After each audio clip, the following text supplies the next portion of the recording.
this gun.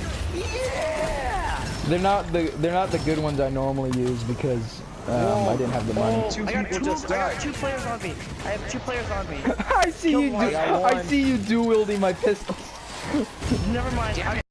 Do I even need to talk about it? I mean, it's pretty self-explanatory. Just look at it.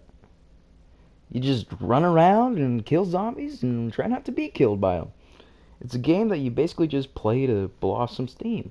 Having a bad day? Play Killing Floor. Bored? Play Killing Floor. Have a pent-up rage that cannot be quenched without the bloodshed of another? You might want to check yourself into a psychiatric ward. But before you do that, play Killing Floor. Alright, I should probably say what the game is now that I've praised it to the point of annoyance. Killing Floor 2 is a first-person shooter game that can be played alone or cooperatively with up to 6 players. The game is based on the events from Killing Floor 1, which is about a deadly outbreak from the biotechnology firm Horizon, which created Zeds, which are these zombie-like creature things, that rapidly spread across Europe, paralyzing the response from the European Union. Within Killing Floor 2, taking place a month after the first game, the outbreak has spread beyond Europe, causing governments to collapse and communications to systems to fall. Gameplay consists of players fighting through waves against these zombies. As waves pass, the enemies count, which scales with the number of players in the game, will increase, and different enemy types are introduced in the final wave, culminating in the final boss. The boss character will be determined randomly upon the start of the last wave, with each boss having different strategies for defeating it. Players are equipped with melee weapons, and firearms, and a healing syringe, and a welder to block to block passages. Random weapons, ammo, and armor can be found by exploring the level, though players have limited amount of weight that they can carry. When players kill a Zed, they earn in-game money and experience points. Achieving certain types of kills, such as a headshot, will cause the game to enter Zed time, a few seconds where all game actions for all players are slowed down, which for players can be used to carefully aim their next shot or start a different course of action, like running away. The player can take damage from various Zeds, which can be restored using their own medical syringe on themselves or having another character use theirs, among other regenerative items, such as like a healing grenade that the medic may use. Once a player's health is drained, the player character will die, and they will not respawn until the end of the current wave.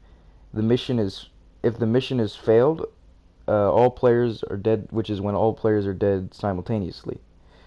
Players gain a monetary bonus for surviving a round, which they could use to buy and sell armor, ammo, and weapons at the store. That is only open for a limited time between rounds.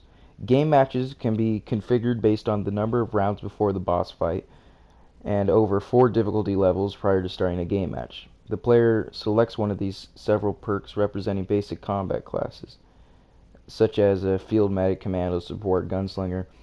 They have various skill boosts, such as better damage with specific weapon types, healing other characters, or welding doors more effectively, which you won't do that often because you'll be running or shooting zombies a lot.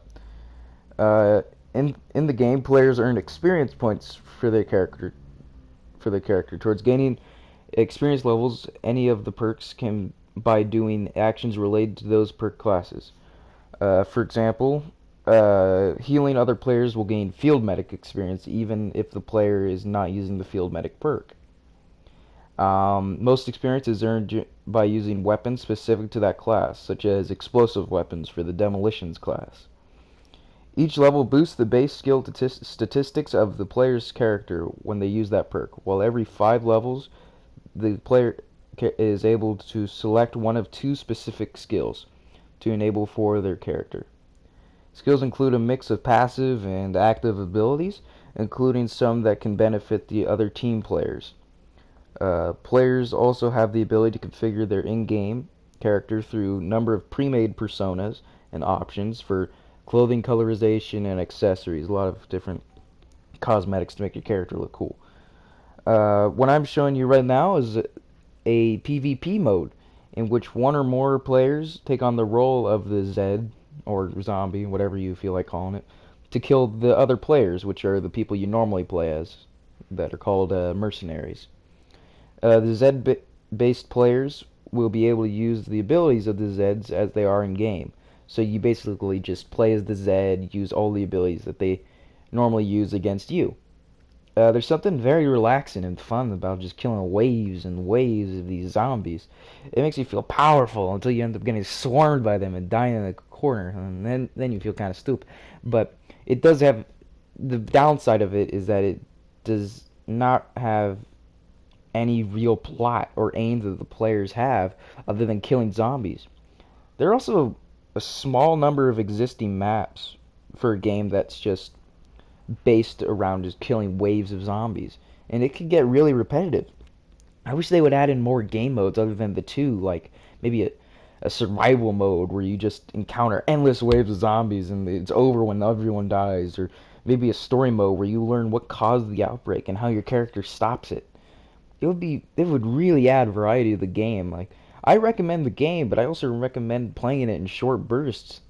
Don't binge play the game or you'll get real tired of it real quick. Just play it every once in a while for a few hours or even like half an hour. Something to blow off. It's a game to blow off steam. I also highly suggest that you play it with friends and not by yourself. You'll get bored and stop playing the game if you play it by yourself. So definitely play it with friends.